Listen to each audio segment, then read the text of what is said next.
ये सोच रहे हैं कि तैयारी पूर्ण हो जाएगी, तो मैं आपको बता देता हूं तैयारी कभी वाकई में पूर्ण नहीं होती है। अगर कोई आदमी ये सोचे कि 100% ही हो जाए तो 100% तो कभी कोई काम होता ही नहीं है। क्यों नहीं होता है, इसका एक छोटा सा उदाहरण आपको देता हूं। वही कहानी सुनना चाहोगे क्या? तो सीधे बैठो। पहले कोई भी काम पूर्ण क्यों नहीं होता है, इसकी एक छोटी सी कहानी सुना रहा हूं और ये आज के इस कार्यक्रम की अंतिम कहानी होगी। वही मुल्ला नसरुद्दीन है। मुल्ला नसरुद्दीन लंबे समय से पहले विवाह करा दिया, अब उसको लंबे समय तक अविवाहित रखेंगे।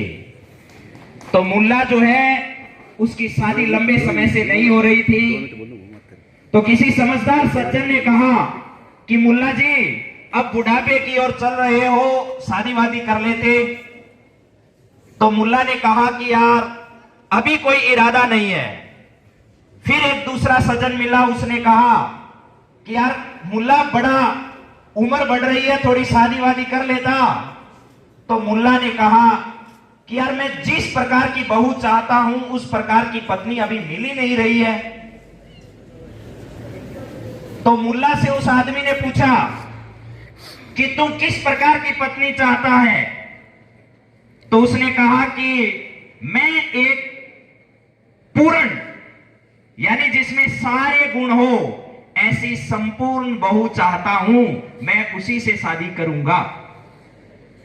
तो उस आदमी ने पूछा कि मुल्ला आज तक कोई पूर्ण तेरे को मिली नहीं क्या? तो मुल्ला ने जवाब दिया कि यार मिली तो थी 2-3, मगर वो भी किसी पूर्ण पति की तलाश में थी। यानी कि आप ये सोच रहे हो कि जिस दिन हमारी तैयारी पूर्ण होगी उसी दिन हम एकदम उभर के आएंगे और स्कूल के सामने गुब्बारे जैसे फूटेंगे और स्कूल वाले अचंभित हो जाएंगे। तो अगर आप ऐसा सोचते हो तो आप गलत हो, क्योंकि ऐसा कभी होगा नहीं। ना तो मुल्ला को पूर्ण यानी सर्वगुण संपन्न बहू मिलेगी और ना उन स्त्रियों को सर्वगुण संपन्न पति मिलेगा।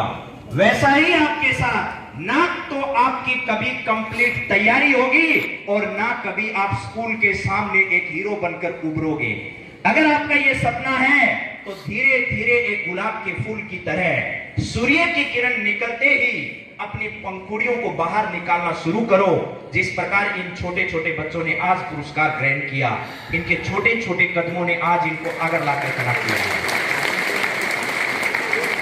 जिन पहले दूसरे तीसरे स्थान पर रहे बच्चे हैं उनसे मैं आज कहना चाह रहा हूं, मैंने बाकी बच्चों से कह दिया कि आप इनके बराबर आओ, और इन 3 बच्चों को मैं कह रहा हूं कि आप ऐसी दौड़ लगाओ कि पीछे वाला पीछे ही रह जाए और आपको खोजता रहे। आप उस रेस के धावक बनो कि आप रेस कंप्लीट करके आ जाओ और आपके जो पीछे दौड़ रहा है वो इंतजार ही करता रह जाए कि मैं भी कभी जीवन में पहले नंबर पर आऊंगा। तो आप में अगर ये इरादा है कि हाँ मेरे को कोई नहीं छू सकता, तो आज ही ये दृढ़ संकल्प कर दो कि मैं चाहे आज पहले पर आया हो, दूसरे पर आया हो, तीसरे पर आया हो, लेकिन आज ऐसी रेस का भागीदार बनूंगा कि मुझे कोई छूने वाला नहीं होगा।